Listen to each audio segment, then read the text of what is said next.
Je vais vous expliquer quelque chose parce qu'il y a beaucoup de personnes qui n'ont pas compris ce qu'est vraiment l'agoraphobie et qu'est-ce qu'une personne agoraphobe peut ressentir.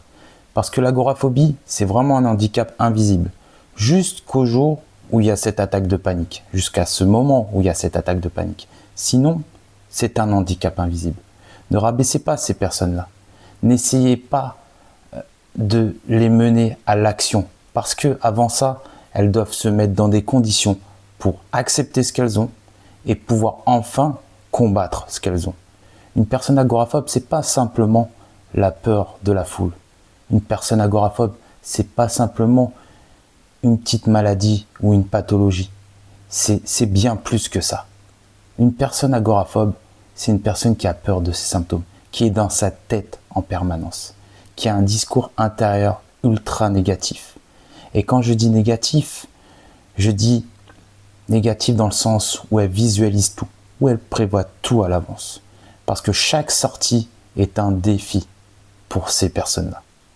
Donc, comprenez que ces personnes sont vraiment handicapées par ce qu'elles ont.